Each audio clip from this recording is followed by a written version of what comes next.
Hello dear students, मैं ऋषिराज बागोरे आप सभी का फिर से स्वागत करता हूं आप ही के अपने इस यूट्यूब चैनल पर। जैसा कि आप सभी जानते हैं कि 10th क्लास की जो नई बुक आई है NCERT की बुक, उसको हम अभी सोल्व करने में लगे हुए हैं, जिसमें कि हमने 1.1, 1.2 और 1.3 जो एक्सरसाइज है उसको कंप्लीट हमने कर लिया है पिछले वीडियोज़ में। आज के वीडियो में हम प्रश्नावली 1.4 या एक्सरसाइज 1.4 को क्लियर करने वाले हैं। तो इसे अच्छे से समझने के लिए आप वीडियो के एंड तक बने रहें। और अगर आप आज चैनल पर नए हैं तो प्लीज़ सब्सक्राइब ज़रूर करें चैनल को और बेल आइकन में ऑल को भी प्रेस कर लें, ताकि कोई भी नया वीडियो डालने पर आपको नोटिफिकेशन मिल सके। और वीडियो पसंद आने पर लाइक और शेयर ज़रूर करें। तो चलिए शुरू करते हैं हम आज की क्लास को।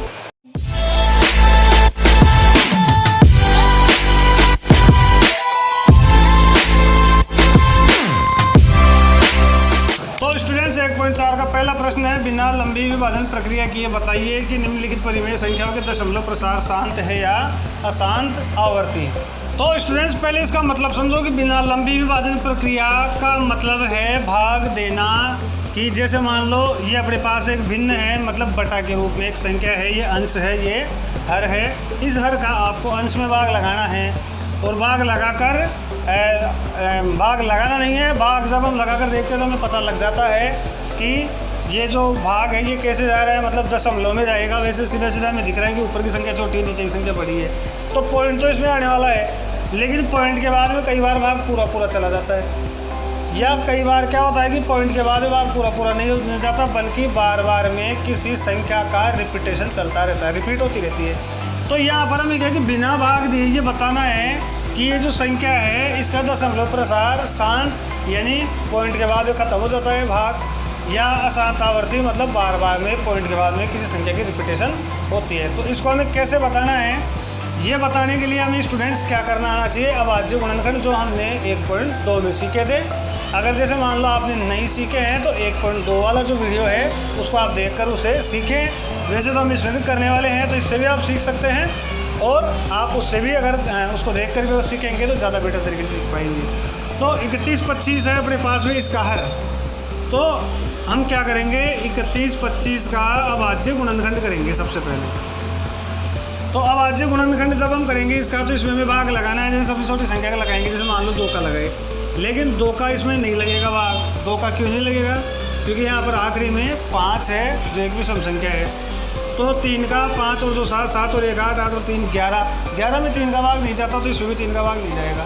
4 का भी नहीं जाएगा क्योंकि आखिरी में विषम संख्या है। तो 5 का जरूर जाएगा, क्योंकि 5 का आखिरी में 5 और 0 होने पर भाग जाता है, तो 5 का भाग देंगे। 31 को देखकर हम बोलेंगे पहाड़ा, तो 5 छक्के 30, 6 बार गया भाग, 1 बच गया, 1 को 2 में मिलाया 12 हो गया, 5 दूनी 10, 12 में से 10 जाएगा, 2 बचेगा, 2 को 5 में मिलाया तो 25 हो गया, तो 55 25। फिर से 5 का भाग जा रहा है, 5 एकम 5, फिर यहाँ से 1 बच गया, 1 और 2 12, 5 दूनी 10 और 5 एकम 5 एकम 5, 1 बच गया 12, 5 दूनी 10, 2 बच गया यहाँ से, और 55 25। तो ये हो गया 125 बार। फिर से 5 का भाग लगाएंगे, 5 दूनी 10, फिर 2 बच गया 55 25, 25 बार गया, फिर 55 25 और फिर 5 एकम 5। तो ये हो गया, देखो 5 और 1 2 3 4 5 बार आ रहा है, ये 5 की घात 5। ऐसा करने के बाद में हम क्या करेंगे, लिखेंगे टिप्पणी, चूँकि 13/31-25 के हर का रूप 5 की घात n के रूप का है, इसलिए इसका दशमलव प्रसार शांत होगा। अब हम समझते हैं 5 की घात n को, मैंने प्रश्न को कर दिया, लेकिन इसके बाद में अभी हम इसको समझेंगे। जैसे आप देख रहे होंगे 5 की घात n क्या है, तो देखो 5 है, तो 5 तो आधार है, n का मतलब है घात के रूप में कोई भी संख्या। तो देखो क्या होगा, जैसे मान लो हर का रूप किसी भी संख्या के हर का रूप अगर 2 की घात n, यानी 2 और 2 के कोई भी घात लगी हुई, यानी पूरा जो भाज्य गुणनखंड है वो 2 के टुकड़ों में ही है। है ना, या 5 की घात n, मतलब 5 और 5 के कोई भी घात हो, या 2 की घात m इंटू 5 की घात n, यानी 2 भी चल रहा हो और 5 भी चल रहा हो वाज्य गुणनखंड में, या तो 2 चल रहा हो वाज्य गुणनखंड में, या 5 चल रहा हो, या 2 या 5 दोनों चल रहा हो, तो संख्या का दशमलव प्रसार शांत होता है, अन्यथा अशांत। यानी अब इनके अलावा कोई अगर नई संख्या आ जाती है, जैसे 3 आ जाए, जैसे 7 आ जाए, ये 11 आ जाए, वो इनके साथ आ जाए, या ये नहीं आए सिर्फ वो ही आए, तो हम लिखेंगे अशांत आवर्ती। तो ऐसे भी अभी प्रश्न हमारे सामने आने वाले हैं। यहाँ पर प्रश्न था इसमें ये किस रूप का है, 5 की घात n के रूप में, यानी 5 है। अब वाज्य गुणनखंड में केवल 5 अंक नजर आ रहा है। तो आगे के प्रश्न और करके हम देखते हैं, देखिए क्या होता है। तो स्टूडेंट्स अब अगली संख्या अपने पास है 17/8 है। तो 17/8 जो संख्या है इसका हमें दशमलव प्रसार बताना है, बिना भाग दिए बताना है। अब 17/8 जो भी अपने पास संख्या है, तो इसमें अपने को ये भी देखना है कि इन दोनों में अगर किसी संख्या का भाग जा रहा है तो हम देंगे उस भाग को पहले। सबसे पहले वो काम करना है। कई बार क्या होता है कि वो काम किए बिना हम इसे हल करने लग जाते हैं और हमें जो आंसर है वो गलत मिलता है ना। तो जैसे 17 में और 8 में तो किसी का भाग नहीं, तो इसमें ऐसा कुछ भी अपने को नहीं करना है।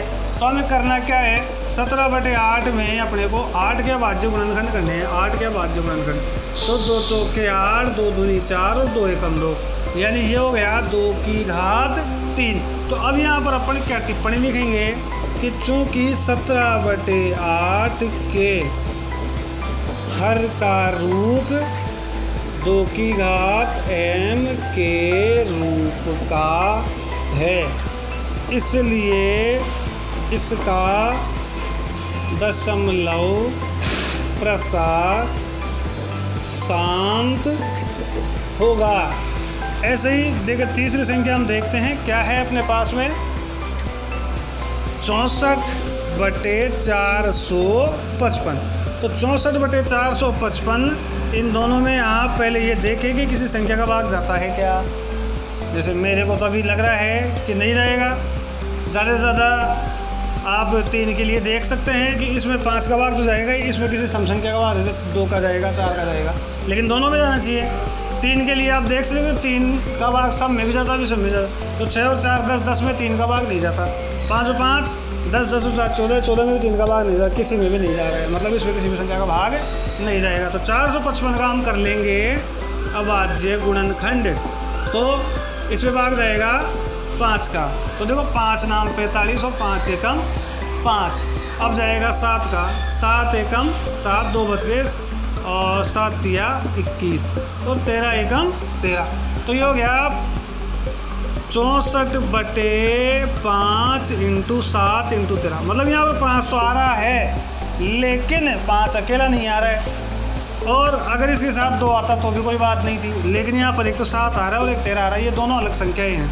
तो इसलिए हम यहाँ लिखेंगे चूँकि 64/455 के हर, यानी नीचे वाली संख्या, हर का रूप 2 की घात m या 5 की घात n या 2 की घात m इंटू 5 की घात n के रूप का नहीं है, इसलिए इसका दशमलव प्रसार अशांत आवर्ती होगा। और आगे के प्रश्नों को हम देखते हैं। अब स्टूडेंट पहले का चौथा जो प्रश्न अपने पास है 15/1600 है। अब 15/1600 देखो इन दोनों में 5 का भाग जाता है, तो 5 का भाग देने पर 5 3 15, ये हो गया 5 3 15, 1 बच गया, 0 में मिला है, 5 दूनी 10, तो ये हो गया 320 हो गया है। और अगर और भी भाग जाता हो तो हम दे सकते हैं कि ऊपर 3 है, नीचे अगर 3 का भाग दे दो तीनों तो 5 नहीं जाता है, तो ये हो गया है 3/320। यह हो गया 3/320। अब 320 का हम कर लेंगे भाज्य गुणनखंड, 2 का भाग लगाएंगे तो 2 एकम 2, फिर यहाँ पर बच गया 1, 12 बन गया, ये 2 छक्के 12, 160 हो गया, फिर 2 अंटे 16, 80, फिर 2 का भाग 40 बार, फिर 2 का भाग 20 बार, 2 का भाग 10 बार, 2 का भाग 5 बार, 5 का भाग 1 बार। तो ऊपर तो है 3, नीचे हो गया अपने पास हुए 2, 1, 2, 3, 4, 5, 6, तो 6 घात है और 5 की घात कोई नहीं दिख रही है, मतलब 1 घात है। तो अब स्टूडेंट्स हम यहाँ क्या लिखेंगे कि चूँकि 15/1600 के सरल रूप, इस सरल रूप को ही माना जाएगा, सरल रूप 3/320 के हर का अभाज्य गुणनखंड 2 की घात m इंटू 5 की घात n के रूप का है, इसलिए इसका दशमलव प्रसार शांत होगा। अब जैसे छठा प्रश्न है, इसमें कई बार बच्चे कंफ्यूज हो जाते हैं क्योंकि पहले से इसमें अभाज्य गुणनखंड दिया हुआ है, तो इसमें अभाज्य गुणनखंड करने की जरूरत नहीं है। इसको करते टाइम पर बच्चे कई बार पूछते हैं सर इसमें क्या करें, तो इसमें तो ऑलरेडी किया हुआ, तो इसमें डायरेक्ट अपने को लिखना है कि चूँकि 23/2 की घात 3, 5 की घात 2 के अभाज्य गुणनखंड का रूप 2 की घात m इंटू 5 की घात n के रूप का है, इसलिए इसका दशमलव प्रसार शांत होगा। अब ऐसे इसमें भी अभाज्य गुणनखंड किया हुआ है, तो इसमें हम क्या करेंगे, चूँकि 129/2 की घात 2, 5 की घात 7 और 7 की घात 5 के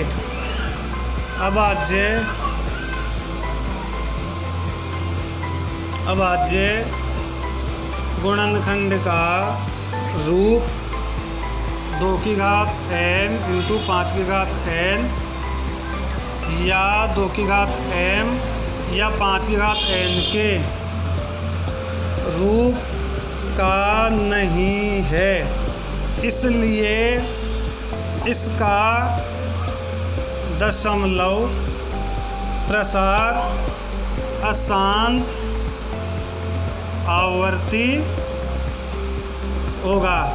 तो स्टूडेंट्स इस तरीके से पहले के जो सारे जो क्वेश्चन है, जितनी भी संख्याएँ हैं उनको आप आराम से सोल्व कर सकते हैं। ये जो मुश्किल थी ये मैंने हल कर दिया आपके सामने, बाकी की जो बची हुई है उनको आप करके देखें, और अगर किसी में कोई प्रॉब्लम आए, अच्छा लगे बुरा लगे, तो आप कमेंट बॉक्स में इसको लिखें, आप अपना जो एक्सपीरियंस है उसको शेयर कमेंट बॉक्स में करें। अगला प्रश्न स्टूडेंट, सेकंड प्रश्न, ऊपर दिए गए प्रश्न में उन परिमेय संख्याओं के दशमलव प्रसारों को लिखिए जो कि शांत है। तो ऊपर वाला प्रश्न है उसमें हमने पता किया था कि किसका दशमलव प्रसार शांत और किसका दशमलव प्रसार अशांत आवर्ती है। तो जिसका भी शांत है तो उसका अपने को दशमलव प्रसार बताना है। तो दशमलव प्रसार हम किस प्रकार बताएंगे कि हम अंश में हर का भाग लगाएंगे। जैसे यहाँ पर पहले नंबर की जो प्रश्न था अपने पास, पहले नंबर की जो संख्या दी होती 13/3125, ये शांत है। आपको पता है कौन सी शांत है कौन सी अशांत, आपने लिखा उसमें। जिसका भी 2 की घात m है या 5 की घात n है या 2 की घात m इंटू 5 की घात n है, वो सारी शांत है। उसके अलावा सारी अशांत आवर्ती है। तो शांत वाले को आपको लेना है इसमें। तो पहली मैंने ली है, पहली शांत थी, तो हमने क्या करना है हमें कि हर का भाग लगाना है अंश में।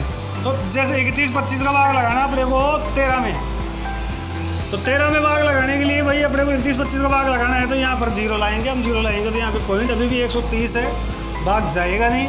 तो हम क्या करें, 1 0 और बढ़ाएंगे तो यहाँ पे भी 0 आएगा।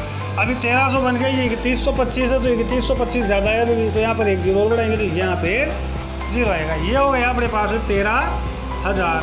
अब 31/25 है, 3125 का हम भाग लगाएंगे 13,000 में।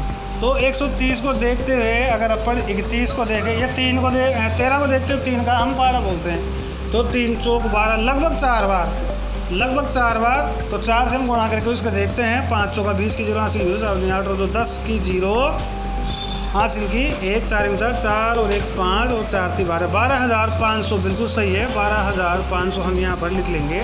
कितनी बार भाग गया? 5 बार। बच रहा अपने पास में शेष पर 0 0, यहाँ पे बच रहा है 5 और यहाँ पे कुछ भी नहीं बचेगा, तो अपने पास 500 बच गया। 500 में अपन यहाँ पर एक 0 बढ़ा देंगे, ये हो जाएगा 5000। अब 5000 के लिए अगर अपन पहाड़ा बोले इसका तो 3 दूनी 6 ज़्यादा हो गया, यानी सिर्फ एक बार ही जाएगा। तो एक बार गया भाग, यहाँ पर बच गया अपने पास में 5, यहाँ पे 9 में से 2 गया तो बचेगा 7, और यहाँ पर 9 में से 1 गया तो बचेगा 8, यहाँ पर 4 में से 3 गया तो बचेगा 3। अभी अपन इसमें एक 0 बढ़ा देंगे। 18 को देखते हुए 3 का पहाड़ा हम बोल लेंगे 3 छक्के 18, लगभग 6 बार। तो 6 से हम 31 25 को गुणा करके देखते हैं। 6 पंजे 30 की 0 हासिल की, 3 6 दूनी 12 और 3 15 की 5 हासिल की, 1 6 6 और 1 7 और 6 3 18, 18,750। कितनी बार गया भाग? 6 बार। और यहाँ पर ये भाग खत्म हो गया है, तो शांत है ही, तो भाग खत्म होना ही। तो ये हो गया इसका दशमलव प्रसार। आप पॉइंट से पहले एक 0 लगाएंगे, 0 0 4 1 6।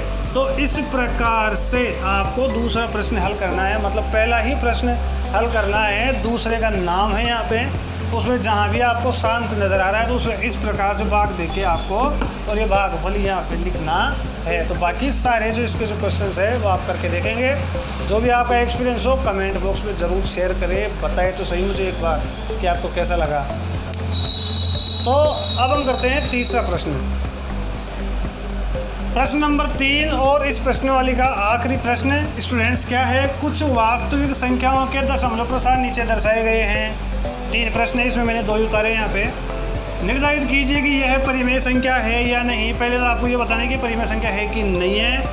दूसरी बात, अगर ये परिमेय संख्या और p बटा q के रूप की है तो इसमें q के अभाज्य गुणनखंडों के बारे में आप क्या कह सकते हैं। तो इसको हम हल करके देखते हैं। तो देखो, ये पहली संख्या अपने पास है 43.1 2 3 4 5 6 7 8 9 और ये खत्म हो गई है 9 पे जाके। आगे डेश लगा हुआ होता तो ये खत्म नहीं होती। तो ये एक शांत दशमलव संख्या है। तो हम लिखेंगे चूँकि 43.1 2 3 4 5 6 7 8 9 का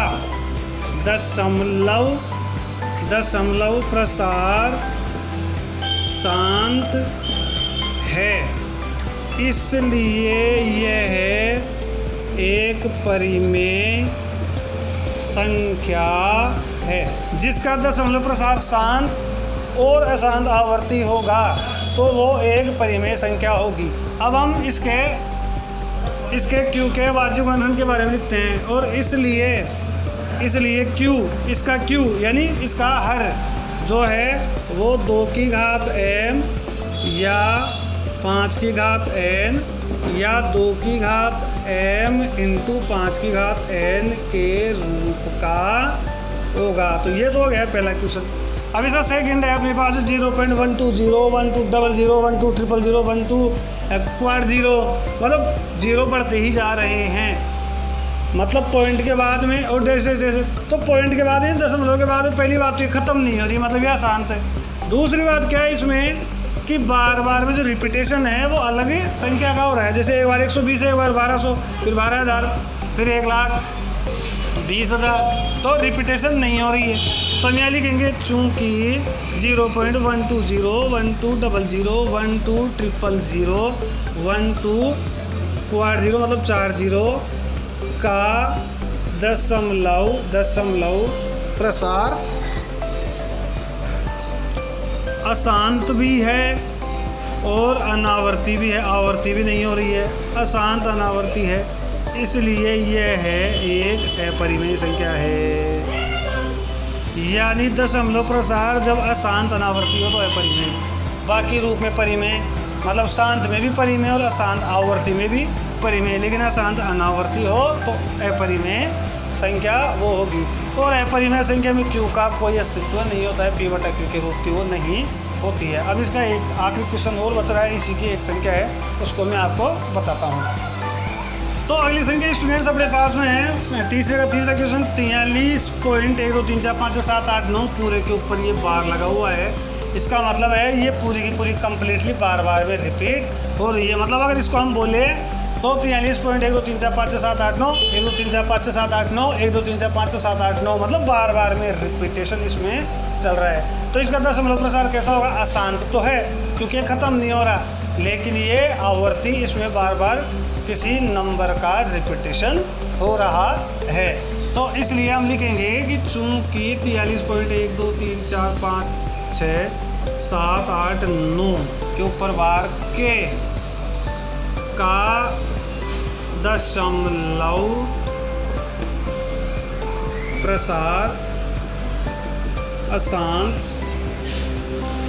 आवर्ती है। अशांत आवर्ती है मतलब रिपीटेशन हो रही है, तो इसलिए यह है एक परिमेय संख्या है, परिमेय संख्या है।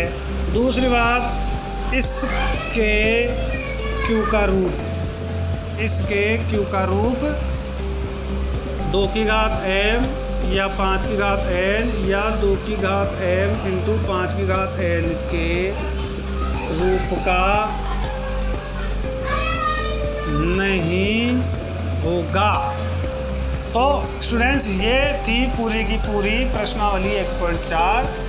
आपको कैसा लग रहा है? क्या महसूस आपको हो रहा है? महसूस होने का मतलब ये कि मैं जो भी आपको ये बताना चाह रहा हूँ, सॉल्यूशन यहाँ पर कर रहा हूँ, ये आपको समझ में आ रही है कि नहीं आ रही है? सीधी बात है कि आपको समझ में आ रहा है कि नहीं आ रहा है। अगर आपको समझ में आ रहा है, थोड़ा बहुत भी अगर आपको समझ में आ रहा है, तो नीचे पॉजिटिव कमेंट्स ज़रूर डाल दें। जैसे कि ये प्रेम जी, प्रेम कुंवर के नाम से जो अकाउंट है, तो वो बार बार में अच्छी कमेंटें करते हैं। बहुत बहुत धन्यवाद इनको, काफ़ी सपोर्ट है मेरा कर रहे हैं इसके लिए। तो आप ऐसे मेरे साथ जुड़े रहें। और भी जो नए जो सब्सक्राइबर्स आ रहे हैं, नए जो बच्चे अभी 9 से प्रमोट होकर 10th में गए हैं, तो लगातार जुड़े रहें। जो भी आपका जो भी फीडबैक है वो कमेंट बॉक्स में ज़रूर लिखिए। वीडियो पसंद आपको थोड़ा बहुत भी आ रहा है तो लाइक करने में बिल्कुल भी आप हिचकिचाएँ नहीं, और अपने दोस्तों से शेयर ज़रूर करें। आज के लिए इतना ही। अगले वीडियो में हम एक नया टॉपिक लेंगे। तब तक के लिए धन्यवाद, नमस्कार।